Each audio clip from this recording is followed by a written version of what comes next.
Olá, pessoal, tudo bem? Vamos iniciar mais uma live do projeto Bússola de Carreira e o nosso tema de hoje é os erros que eliminam seu currículo antes da candidatura. Então, fica à vontade para interagir aqui com dúvidas referente ao tema e já compartilha também com aquele amigo que você sabe que está buscando recolocação e precisa assistir essa live. Então, eu vou falar de 3 erros que os profissionais cometem nesse momento de estruturar o currículo. O primeiro tópico que a gente vai falar é referente à descrição das atividades do seu currículo. Por que que eu bato muito na tecla referente a esse ponto? Porque a maioria dos profissionais não descreve as atividades do cargo, ou deixa em branco, ou faz mal escrito, ou às vezes coloca apenas um parágrafo e não coloca mais nada. Deixa eu te contar uma coisa, já não é segredo, porque eu já falei várias vezes aqui, mas eu gosto de reforçar. Se você não descreveu as atividades para o cargo, ele não consegue fazer nenhum tipo de comparação. Entende por que às vezes seu currículo é eliminado antes de chegar na entrevista? Você não dá oportunidade nem do recrutador falar com você. Porque se a descrição das atividades é um dos campos mais importantes para fazer esse comparativo com a vaga e você não preenche, não tem milagre, a não ser que seja indicação. Ou você é parente de alguém que já trabalha na empresa, aí é outro caso.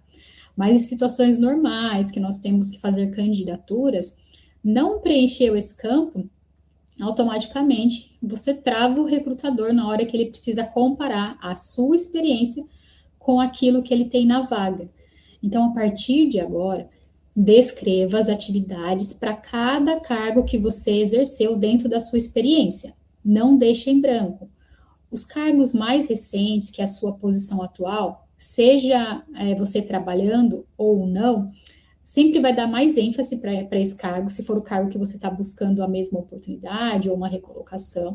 Então, tenta descrever ali 10 atividades para esse cargo, 10 atividades que falam do que você faz, as principais ferramentas que você usa, certificações, regulamentações, sistemas. Tenta trazer essa descrição bem detalhada para quando a pessoa do RH, a recrutadora, olhar ali e consiga gerar um comparativo. Falar assim, nossa, que legal, essa pessoa faz exatamente o que eu preciso. Então, é esse sentimento que você precisa despertar no recrutador. Oh, essa pessoa faz aquilo que eu preciso. Então, esse campo de descrição das atividades, você não pode ignorar de maneira nenhuma. E qual que é o erro 2? Quando você constrói um currículo genérico, um currículo sem objetivo. E aí, qual o cargo que você vai buscar? Qual o cargo que você tem hoje? Você vai seguir a mesma linha? Hoje você já é um analista, um especialista, você vai seguir essa linha mesmo ou você vai buscar uma liderança? Porque a partir do momento que você define o objetivo, você constrói a descrição das suas atividades com foco nesse objetivo. Então, se eu sou um analista hoje e quero ser um especialista, não faz sentido eu ter atividades, por mais que eu tenha exercício, da questão de liderança, porque eu não quero ir para a questão de liderança. Não quero seguir essa linha. Se eu sou analista hoje, já exerço liderança e eu quero ir para um cargo de liderança, então eu preciso descrever as atividades com foco no cargo que eu estou buscando também. Então, quando você tem um objetivo de carreira, você não vai fazer nada genérico. Você precisa realmente ter algo muito estruturado. Muitos profissionais nunca se atentaram a guardar seus resultados, a registrar, a anotar em algum lugar que gerou algum tipo de benefício para a empresa. Então, na hora que a gente senta para fazer a estruturação do currículo, eu pergunto ao profissional, escreva para mim suas atividades, é o primeiro ponto que é difícil e trava. E os seus resultados? Nossa, Camila, nem sei. Já fiz tanta coisa na empresa que eu nem me lembro. Então, a partir de hoje, comece a prestar atenção nas atividades que você fez, projetos que você participou, ideias que você deu para a empresa, que você gerou resultados, que você possa mencionar no currículo porcentagem ou valores, porque o resultado que você menciona, ele reforça a descrição das atividades e a experiência que você tem. Então, se você descreveu nas atividades que você foi responsável por elaborar indicadores para a empresa, e você gerou um resultado que, através dos indicadores, nós reduzimos não sei quantos por cento de perdas de custos, aumentamos o faturamento, aumentamos o número de vendas desse produto, então fica muito relevante quando o recrutador vê a descrição das atividades e logo abaixo ele vê o resultado que você produziu. Isso faz com que o recrutador pense assim: eu preciso chamar essa pessoa, eu quero conversar com ela, eu quero saber como que ela conseguiu reduzir 10% de perda nesse processo, que é praticamente igual ao nosso aqui da empresa. Eu preciso conversar com ela. Isso brilha aos olhos do recrutador e aos olhos do gerente da vaga, que também vai querer conversar com você, entender mais detalhes do que você fez, como você participou desse processo que gerou melhorias para a empresa. Então, o resultado tem realmente esse objetivo: mostrar que você pegou as suas habilidades técnicas, que é aquilo que você sabe fazer, e transformou em resultados palpáveis para a empresa. Então, se você é um profissional que não estava olhando para essa questão dos resultados, que nunca foi de anotar, eu te encorajo a partir de agora, se terminou de assistir essa live, já faz a revisão do seu currículo. Já vai lá, descreve as atividades com detalhes, tira um tempo para isso, descreve o que você faz, lembra dos resultados que você gerou e compila isso de uma forma que fique uma estrutura legal no currículo e que colabore para o objetivo que você está buscando. Porque quando o recrutador pegar esse currículo, isso vai brilhar aos olhos dele e aos olhos de quem é o responsável pela vaga.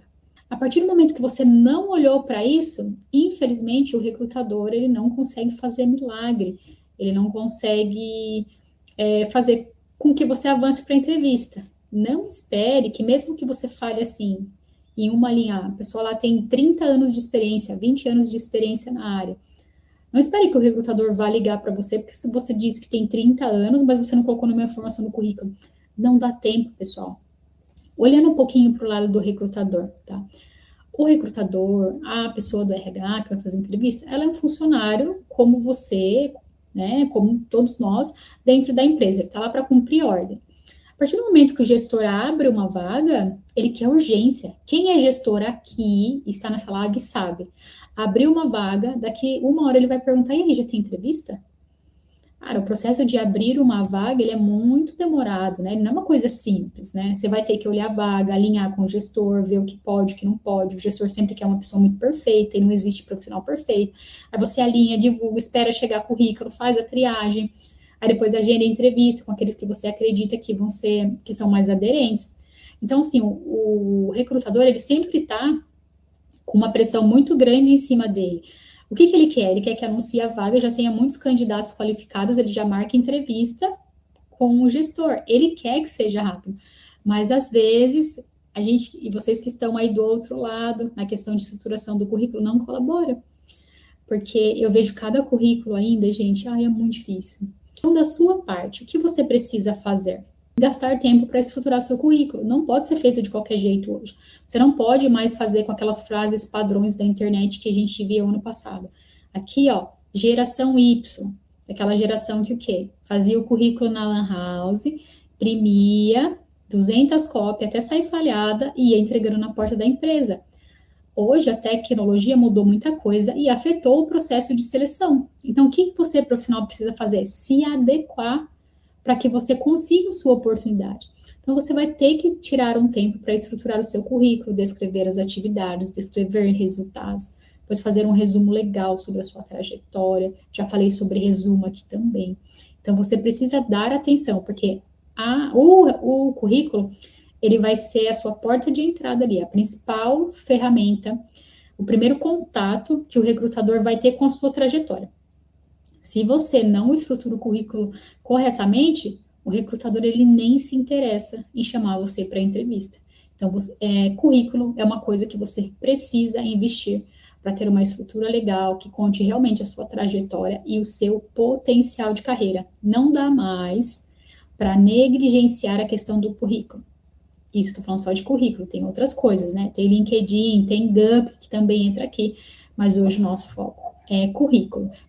E a gente se vê na próxima live, segunda-feira, 12:30, aqui no LinkedIn. E a gente vai falar de um outro tema relevante para quem está buscando emprego, tá ok?